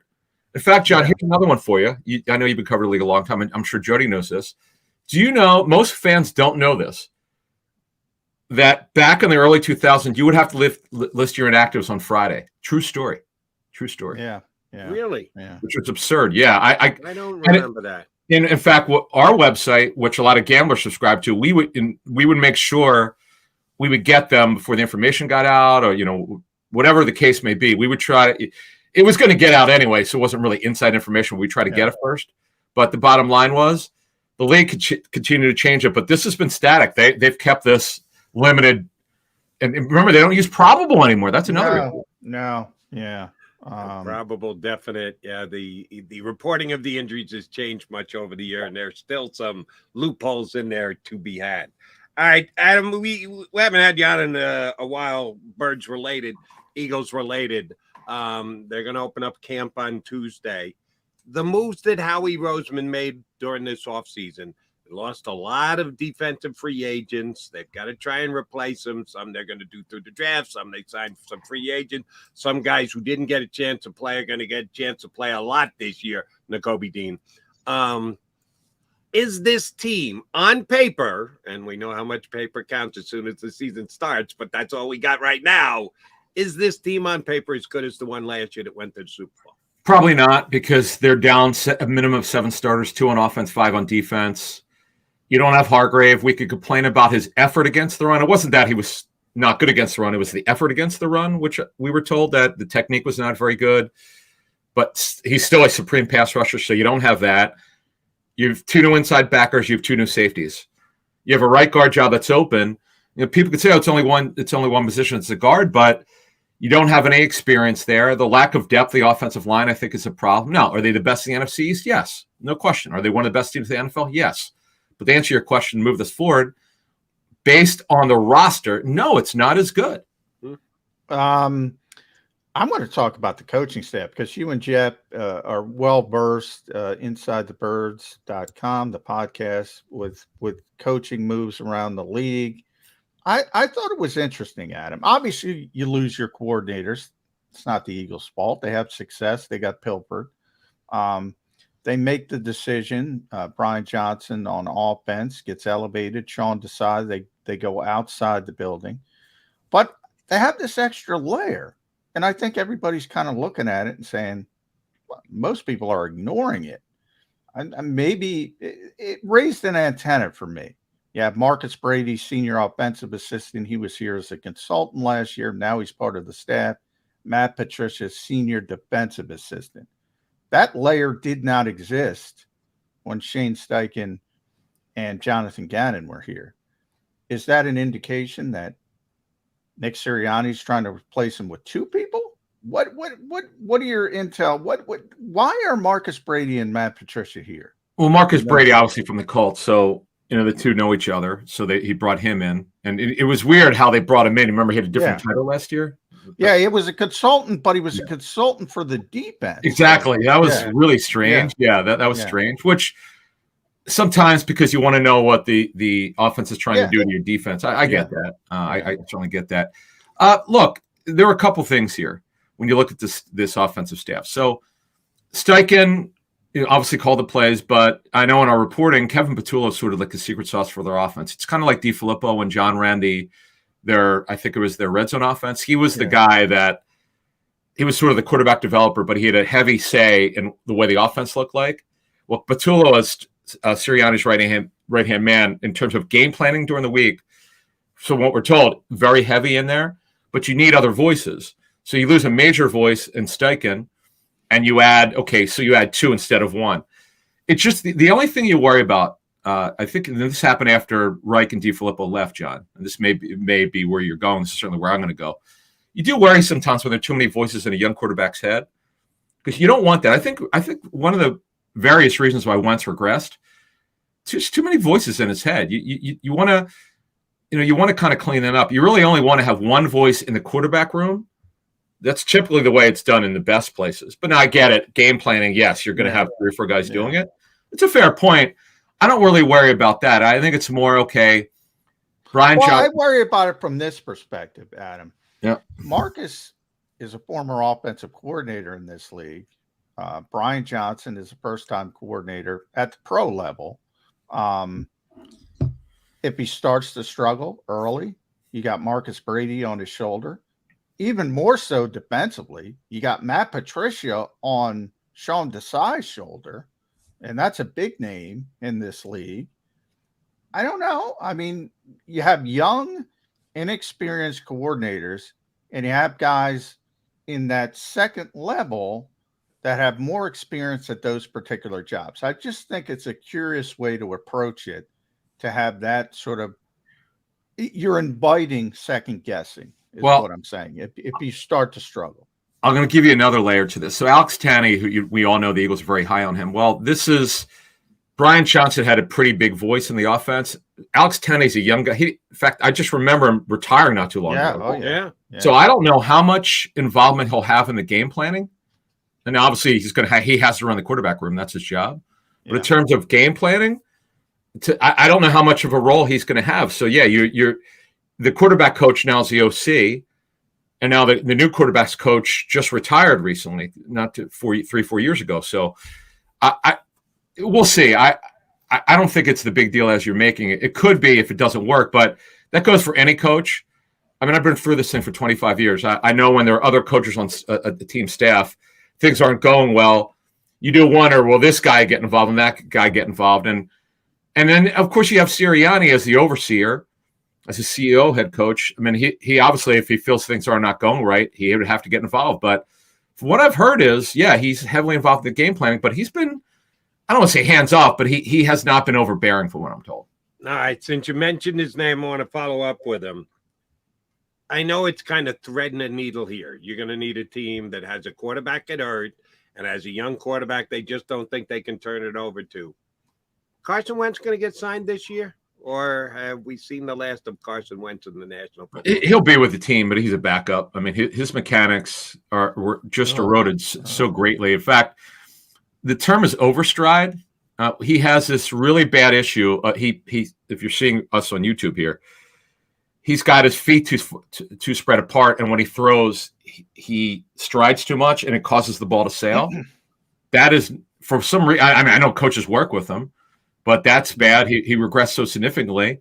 I know he's been working with certain people, in the offseason, but yeah, if he wants to be a backup, that's what he's going to be. To answer your question, I do expect him to be with the team, but who the heck knows when it could happen. And yeah, it's just a study in what happens when you lose your way, with particularly with mechanics and confidence. So, boy, it was hard to watch with Washington, where Greg Cosell told us, said his tape with the Colts is pretty good. Now, there was a leadership issue there. Am I reporting what happened there? It was clearly the owner made the call. But yes, he did. He wasn't shy about it. No. In fact, I remember hearing at the combine prior to them making a decision on him that it's not going to be good. It's not going to end well. And it didn't for Carson. And then obviously he regressed significantly last season, and then he has to move on. But then Washington is going with Sam Howell as a 5th-round pick. Yeah. Yeah, I don't think it was a coincidence that Carson went out to work with Tom House and Adam Dedew and before the Super Bowl season, and he goes on that run, and then he stopped going out there. I don't understand it. And the mechanics started to regress. Strange situation with Carson Wentz, but NFC as a whole, Adam, we've been talking about this. Looks like the Eagles, to me, 49ers, and we don't know the quarterback situation, Cowboys, and then you have a drop-off. Jody's a little bit different. He thinks the drop-off comes after the 49ers. This is a weak conference on paper. It is. Is there anybody ready to make a leap up where we say they're in the conversation? Because I think the Eagles have a chance. I think the Eagles are going to struggle a little bit. You mentioned the 7 starters. We mentioned the coaches. There's going to be some hiccups. But if they were in the AFC, that might cost them. I think they're going to have time to get their footing in the NFC and then sort of take off in the second half of the season.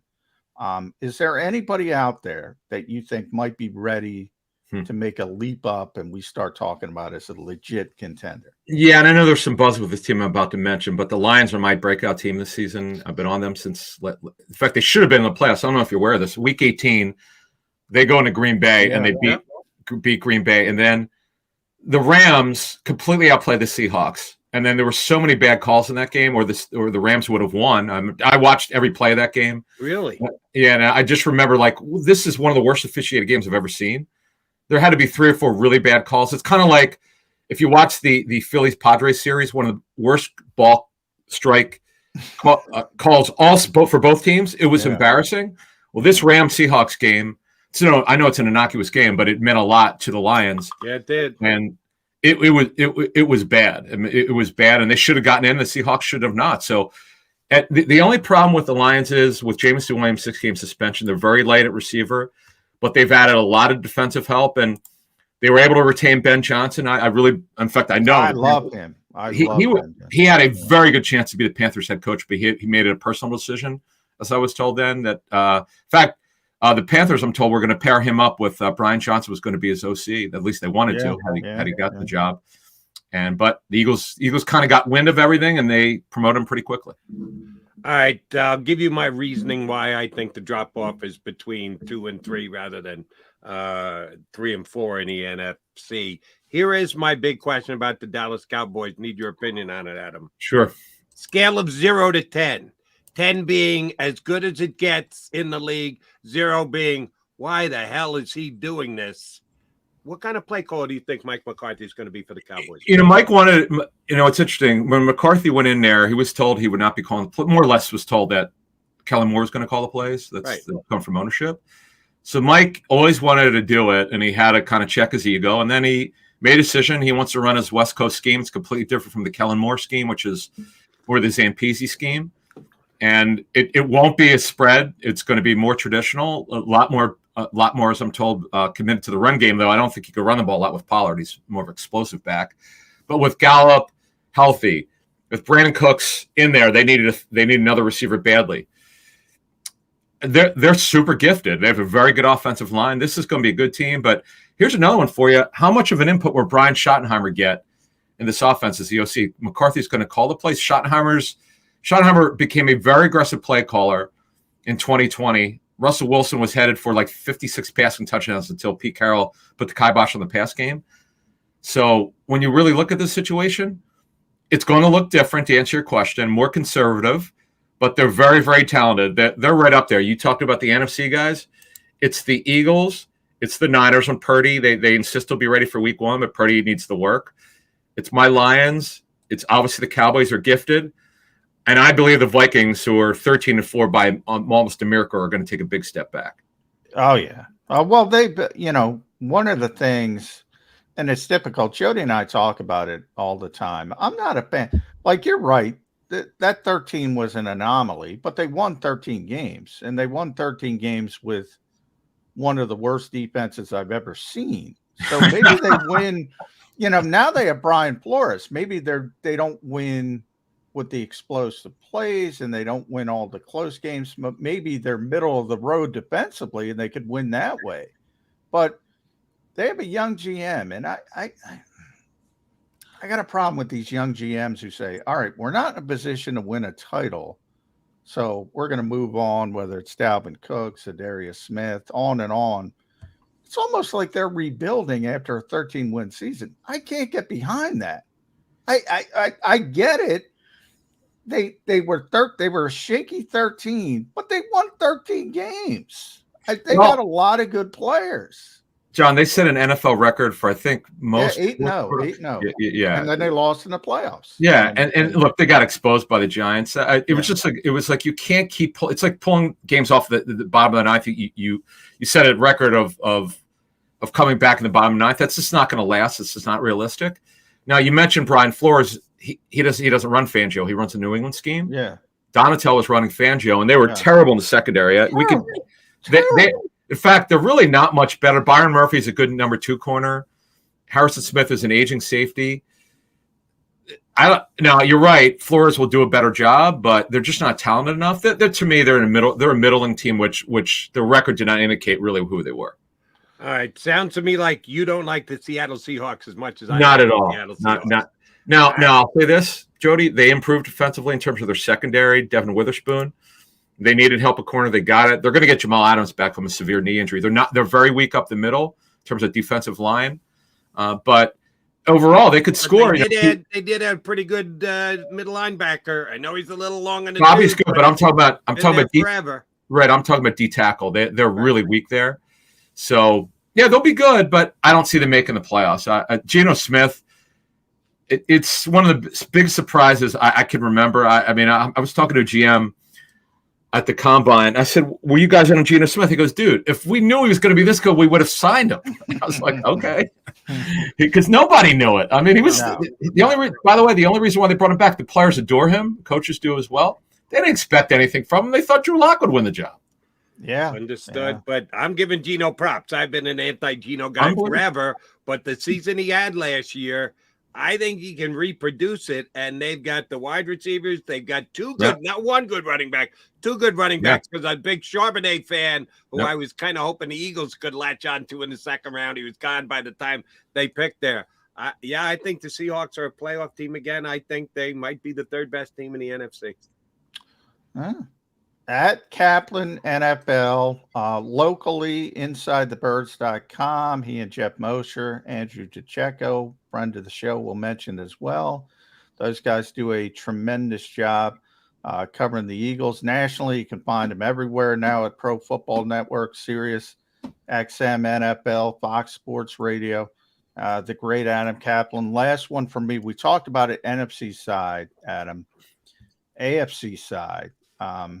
So much deeper. Is there a surprise team? Is there one team that nobody thinks about? Maybe Cleveland. We were just talking about, nobody talks about Cleveland. We were talking about how good Amari Cooper was, and the Cowboys couldn't replace him. If Deshaun Watson turns back to what he was in the latter stages of Houston before all the trouble, you got Myles Garrett on defense. They got a lot of talent. Is there any of the sort of a team like that can come out and say, all right, they're going to be with the Bills and the Chiefs and the Bengals? Well, that from a talent standpoint, look what they added. Elijah Moore, who I talked to the Browns last week. They're so excited about. He was dominant in OTAs. I understand you can't hit anyone, but he's going to have a significant role. They brought in Zadarius Smith from the Vikings. That's a significant move. They need to get a little bit healthier on defense. They did. They have good young depth. No, you're right, John. In fact, if I had to pick, we don't make our picks until late August, but I would probably pick them as the 7th team to make it obviously the last wild card. And don't forget, they'll be here in NovaCare. Those practice Schwartz and Jim Schwartz. Yeah, Schwartz.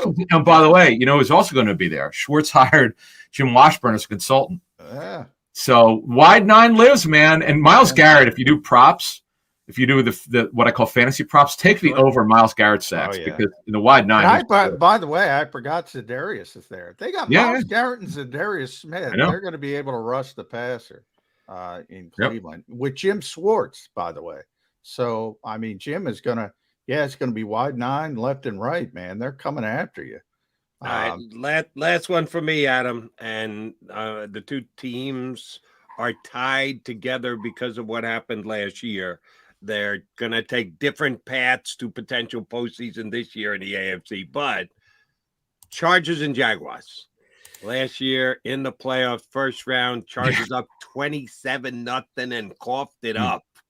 The Jaguars, of course, win, and Doug Peterson gets another playoff win. No great surprise there. We know what Doug P can do in the postseason. Coming into the season, and then at the end of the season, when you evaluate one against the other, who's going to have the better year, Justin Herbert or Trevor Lawrence? I'm going to say Justin Herbert. The scheme that they were running before under Joe Lombardi did not feature a lot of downfield throwing, a lot of checkdowns, a lot of intermediate throws. Kellen Moore runs more of a spread, and they drafted Quentin Johnston in the first round, a receiver out of TCU. So they're legit 4 deep at receiver. Now the Jaguars, folks, I love the futures numbers, the over-unders. Boy, I missed on that one. I picked under the 5.5 last year. I'll admit it. I got 2-1. I did pretty well with them last year, but I missed badly on Denver and Jacksonville. Yeah. Oh, you had Denver over? Yeah, I did. So did I. I thought Russell was going to have a nice year. So did I. Look, coaching matters. Doug did a phenomenal job. Press Taylor revived his career. They ran him out of town here in Philly, but give the kid credit. He did a good job. Nathaniel Hackett did not do a good job. No, in fact, he ran Camp Cupcake and he got canned. So he's now with the Jets. In fact, I will probably see the Jets more than any team, maybe more the Eagles this summer. I think I'm seeing them 4 times. But so to answer your question, I'm going to pick the Jaguars. First of all, Cupcake division. I get people now are on the Titans to make the playoffs as a wild card. It's not going to happen. The Jaguars are clearly the favorite there. They're my number 1 team to win their division. That's what I said that yesterday, Adam. I said if you tell me who was the most definitive division winner, I'm picking Jacksonville. Nobody else is going to push Doug Peterson and Trevor Lawrence, and that's a bad division. Even Kansas City, Jody brought up Kansas City. Hey, the Chargers, if Justin Herbert gets going, they can do some damage, especially off. I'm not a big Brandon Staley guy, but they're closer to the Chiefs than anybody is to the Jags. That's how bad that division looks. Well, the Chargers guys defensively, they really struggled on the back end. They missed on J.C. Jackson, who unfortunately tore a patella, but before the injury, he was not playing well at $18 million a year. They're a team you just don't. They're one of those confounding teams. You just don't quite understand why they can't go over the hump. So the pressure will be on that team. But I like the Jaguars better. You're right, Jody. The AFC is way better. Way better. Look, they have some bottom feeders, but if you look at the AFC East, the Patriots are going to bounce back. We know that 2 teams made it from the division. The Jets now will push the Bills. Would it shock any of you if the Jets beat the Bills for that division? No.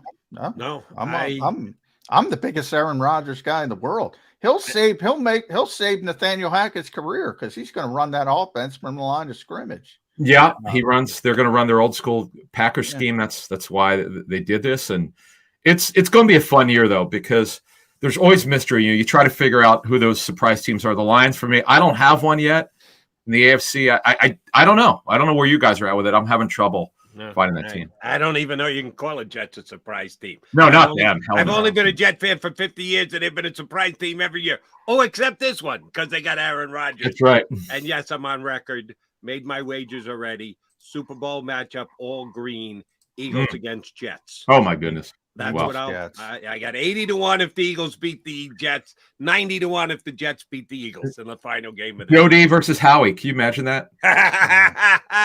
Adam Kaplan, we love it whenever you come on. Thank you very much for doing it. Thanks, Adam. We know you're going to be on the road for all of August with your extensive road camp trip. So we won't be reaching out then. But once the season gets underway, we're going to get you on. Thanks.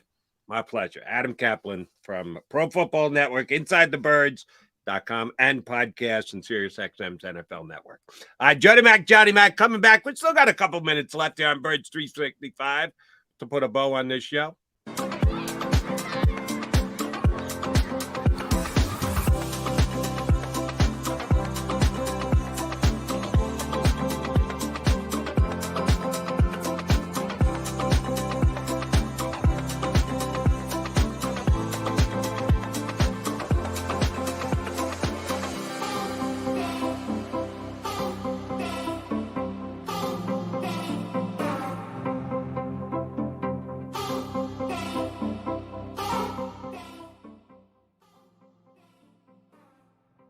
Heading down the shore, have a ball once more. Here, imaginations run wild and time stands still. Because here, you can find the best of the Jersey Shore, all on one 5-mile island. So leave the old you behind and get lost in the woods. Wild, wild, wild wood days.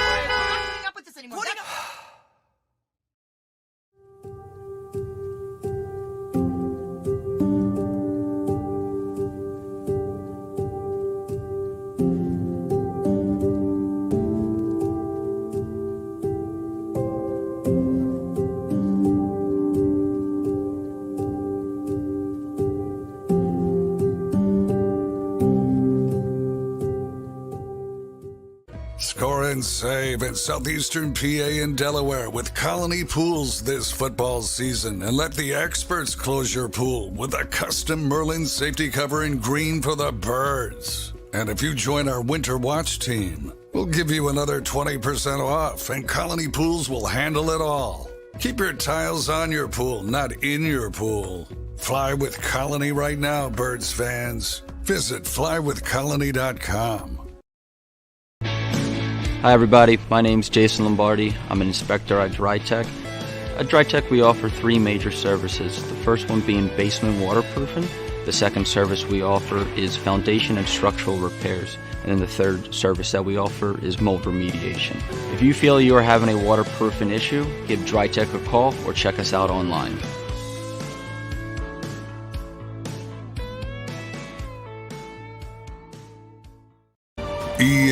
EAGLES, Eagles.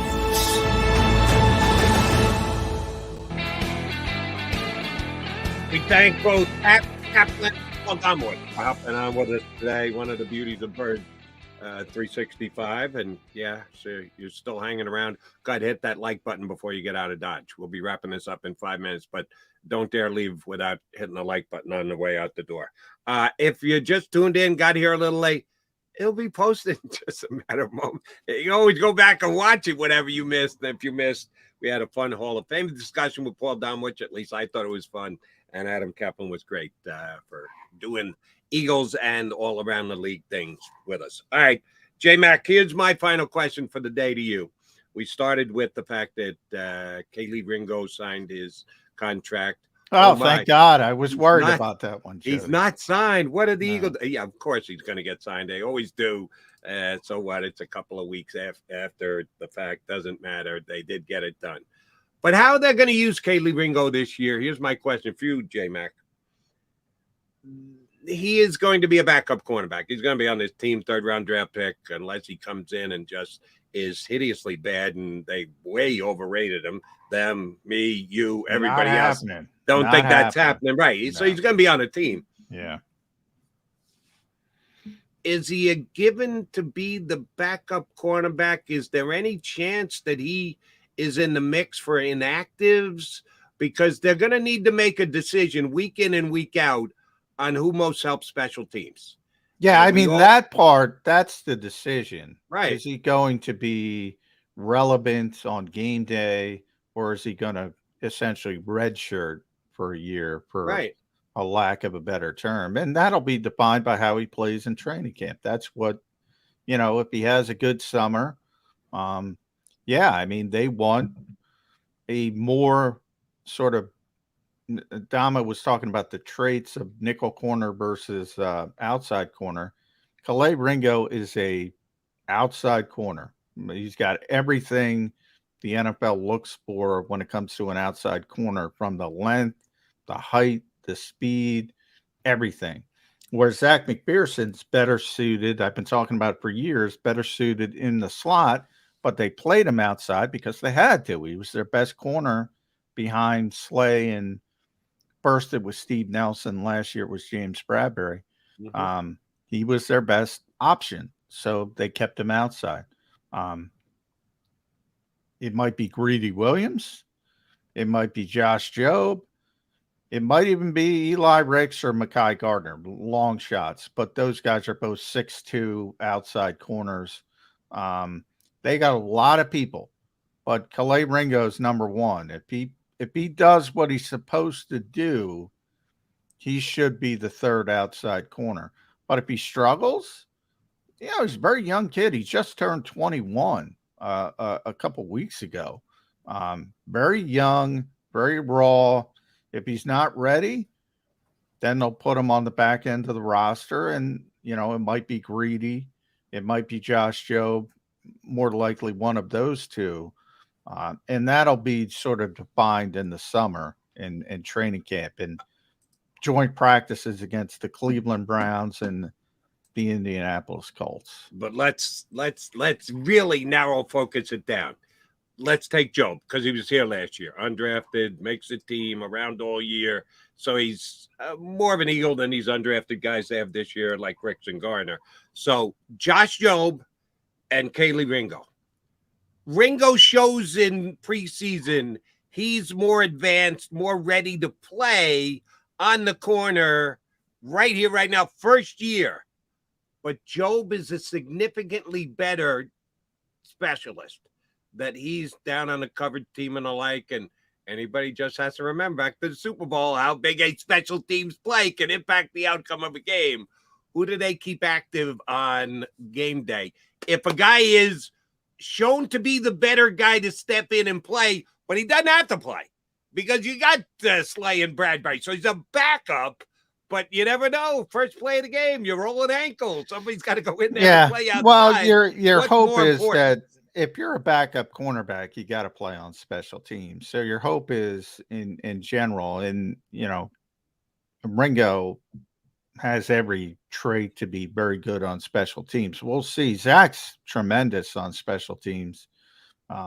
So Josh they were the gunners at the end. It was Zach McPherson and Josh Jobe.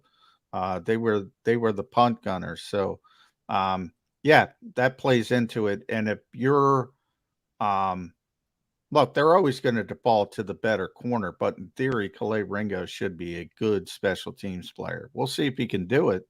But he could certainly run. So, I mean, that's half the battle. And then it becomes effort and all that kind of thing. So, usually those Georgia guys are, they understand. I'm not that concerned about it. I'm more concerned about the cornerback part of it. One of the two, I forget. I think it was Bradbury, sat out one of the practices, and it was Greedy Williams and Josh Jobe sort of going back and forth, splitting the first team reps. But they're defaulting to the veteran guys. Josh, who's already they haven't been a long time. Right. Yeah. So we'll see how it shakes out. But those were the guys who got the first opportunity. But Calais Ringo's the long term. I mean, they think he's going to be a starting corner in this league. So he's the long term. He's going to be here. It's just a matter of, can he get a role in this rookie season? And we are now just 8 days away from John actually being able to do these evaluations for us. Our eyes down at Eagles practice when they get it underway. Tuesday's report day, Wednesday's first practice day. Eagles season right around the corner. We're here every day for you. Mac, man, I say we do this again tomorrow. You in? I'm in. Let's do it. McMullen and McDonald right back here for Birds 365 tomorrow in 2-2. You've been listening to Birds 365, the destination for the passionate Eagles football fan who bleeds green. If it's Eagles football, we're talking about it. Debate inside the locker room and guests that are some of the greatest football minds from around the region. We hope you enjoyed the show. We know we had a blast. Make sure to like, comment, and subscribe, and we'll be back soon. But in the meantime, hook up with us on social media at JAKIB Sports. See you next time on Birds 365.